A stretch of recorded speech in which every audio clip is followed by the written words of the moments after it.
Welcome to the Conservation Learning Center's 2020 Virtual Field Day. We are releasing a series of videos that showcase some of our current research and demonstration here on site. Thank you to our Field Day sponsors, the Saskatchewan Wheat Development Commission and the Saskatchewan Flax Development Commission, as well as all of our other funders who support research here on site. Here we are looking at alternative cropping options for North Central Saskatchewan. It's a single-year adopt-funded demonstration. We have Brooke Howat here with us, who is a research associate at the Conservation Learning Center. Today I'll be talking about the alternative cropping options trial. We are looking at 16 different field crops that are not typically grown in this area. The purpose of this trial was to explore different field crops that could potentially successfully be grown in this region. Farmers in the Prince Albert area are limited to a small number of crops because we have a shorter growing season. Because of this limitation, farmers often have a shorter cropping rotation. And with shorter cropping rotations, you are at a higher risk for disease and herbicide resistance in your weeds. In recent years, growers in the area have been struggling with volatile canola prices, high disease pressure, which includes root rot in peas, fusarium head blight, and the threat of clubroot in canola. If farmers were able to incorporate another crop into the rotation, it may help reduce some of these challenges. Another reason we decided to do this trial was because seed companies are coming out with new shorter season varieties, and we wanted to see if they would work in our area. We don't have all the time to cover the crops in this trial, but we'll be looking at a select few. In the first rep, we both sprayed and hand weeded it, and in the second rep, we only sprayed it. So some issues with these field crops is that often some of them don't have a lot of herbicides that are registered for them, so weed control can be a bit of an issue. All of these crops that I'll be talking about today were seeded with the Faba plat drill and have a row spacing of about 10 inches. So the first crop I'm going to be talking about today is Faba Beans. Faba Beans, we seeded the variety Snowbird on May 23rd. They are best adapted to the black soil zone where it is cooler and there is more rainfall. They are a long season crop, so they take around 104 to 109 days to mature, but are tolerant to spring frost, so you can see them pretty early in the spring.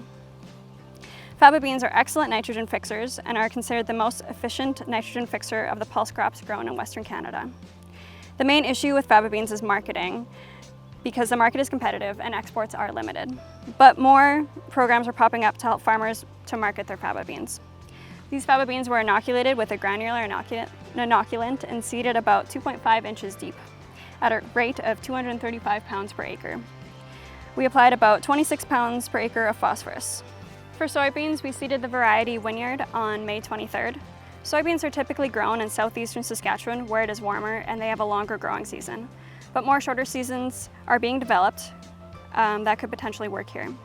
Seeding into cold soils could result in poor emergence and it increases your risk of disease. So this spring we had a pretty cold spring and emergence was slow. Soybeans were inoculated and seeded at about 61 pounds per acre at a depth of 1.5 inches.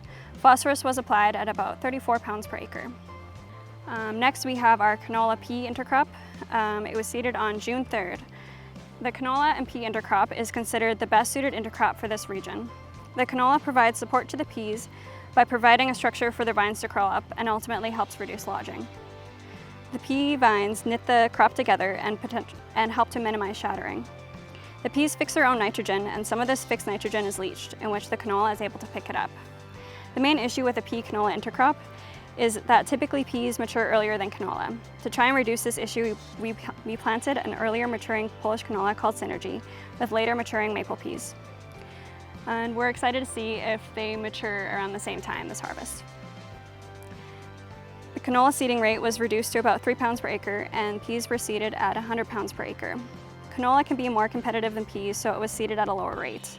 The peas were put down the fertilizer row and were seeded at a depth of about 2.5 inches. And the canola was put down the seed row and was seeded at about 0.75 inches. In hindsight, we probably should have seeded the canola at a higher rate because there's not much there. But I guess for next year we know to seed it at a higher rate. The next crop we'll be looking at is chickpeas and chickpea flax intercrop. We seeded this on June 3rd. We seeded Kabuli chickpeas and CDC glass flax together. So chickpeas are not typically grown in this area because they do not tolerate wet conditions and are highly susceptible to disease and have a long growing season. However, last year, a local producer successfully grew a chickpea flax intercrop. This could potentially work in our area because the flax helps to hasten the maturity of the chickpeas, and chickpeas works to make threshing flax easier. The chickpeas act like a ball bearing to help thresh the flax. Our seeder did not have the capacity to add fertilizer to the intercrop, so none was added. The chickpeas were put down the fertilizer row and flax was put down the seed row. Chickpeas were seeded at 120 pounds per acre, the full rate, and the flax seeding rate was reduced and was around 15 pounds per acre. And the chickpeas were seeded at a depth of about 2.5 inches and flax was seeded at about 1.25 inches.